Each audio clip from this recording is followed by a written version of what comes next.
AK Abhilash, നമുക്കറിയേണ്ടത് ഇപ്പോൾ അവിടുത്തെ അടിയൊഴുക്ക് എത്രയാണ്?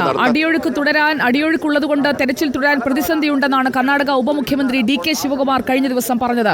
അടിയൊഴുക്ക് വെല്ലുവിളിയാണെന്നാണ് ഉപമുഖ്യമന്ത്രി പറഞ്ഞത്. അതുകൊണ്ടാണ് ഇത്രയും ദിവസം തെരച്ചിൽ പുനരാരംഭിക്കുമെന്ന് പറഞ്ഞ തീയതിക്കും അപ്പുറത്തേക്ക് ഇത്രയും നാൾ കഴിയുന്നതുവരെ അവിടെ ഈ തെരച്ചിൽ നീണ്ടുപോയത് എന്നുള്ളതൊരു യാഥാർത്ഥ്യമല്ലേ അഭിലാഷ്? ഇപ്പോൾ അടിയൊഴുക്ക് എത്ര? പുറത്ത് ജലോപരിതലത്തിൽ കാര്യമായ ഒഴുക്ക് നമുക്ക് കാണാൻ കഴിയുന്നില്ല. അടിയൊഴുക്ക് ഇപ്പോൾ എത്രയെന്നാണ് അവർ വിലയിരുത്തുന്നത്?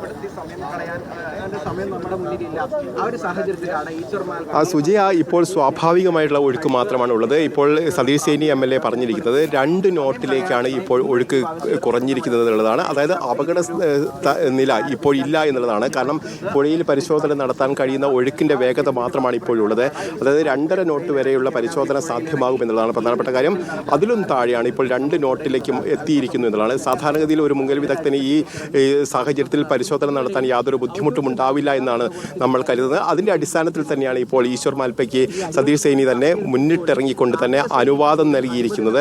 ആ അനുവാദം നേടിയതിന് ശേഷമാണ് ഈശ്വർ മാൽപ്പ വളരെ പെട്ടെന്ന് തന്നെ ഈ മേഖലയിലേക്ക്, ഈ പുഴയുടെ അടിത്തട്ടിലേക്ക് ഇറങ്ങാനുള്ള തയ്യാറെടുപ്പ് അദ്ദേഹം നടത്തുന്നത്. അതിൻ്റെ ആദ്യഘട്ടത്തിൽ അദ്ദേഹം പുഴയുടെ വശങ്ങളിലാണ് ഇപ്പോൾ ഇറങ്ങിയിരിക്കുന്നത്. അദ്ദേഹം പുഴയിൽ ഇപ്പോൾ മുങ്ങുകയും ചെയ്തിട്ടുണ്ട്. ഏതായാലും 2 ബോട്ടുകളാണ് അദ്ദേഹത്തിന് സഹായവുമായി ഒപ്പമുണ്ടായി ഉള്ളത്.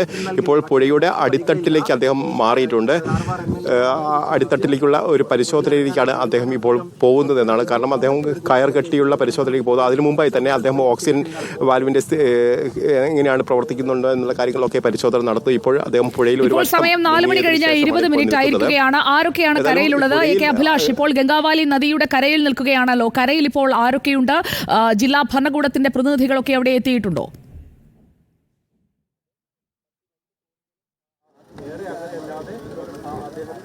സുജിയ, ജില്ലാ ഭരണകൂടത്തിൻ്റെ പ്രതിനിധികൾ ആരുമില്ല. പക്ഷേ പോലീസും അതോടൊപ്പം തന്നെ KM അഷ്റഫ് അടക്കമുള്ള മഞ്ചേശ്വരം MLA അടക്കമുള്ള ആളുകൾ ഇവിടെയുണ്ട്. അതോടൊപ്പം തന്നെ നിരവധി ആളുകൾ ഇവിടെ കാണുന്നതിന് വേണ്ടി ഇവിടെ എത്തുകയും ചെയ്തിട്ടുണ്ട്. സതീഷ് സേനി MLA ഇവിടെയുണ്ട്.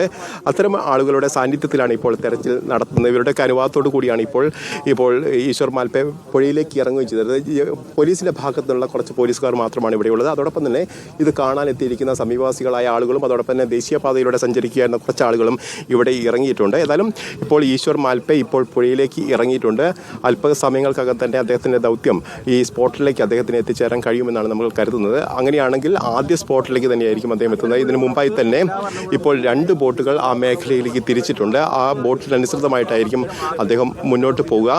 ഇപ്പോൾ അദ്ദേഹം ധരിച്ചിരിക്കുന്ന ഉപകരണങ്ങളൊക്കെ കൃത്യമായി പ്രവർത്തിക്കുന്നുണ്ടോ എന്നുള്ള ഒരു പരിശോധനയാണ് അപ്പോൾ അദ്ദേഹം നടത്തുകയും ചെയ്യുന്നത്. ഈ പ്രവർത്തനങ്ങൾ കൃത്യമാണെങ്കിൽ അദ്ദേഹം സ്പോട്ടിലേക്ക് അല്പസമയങ്ങൾക്കകം തന്നെ നീങ്ങുകയും ചെയ്യും.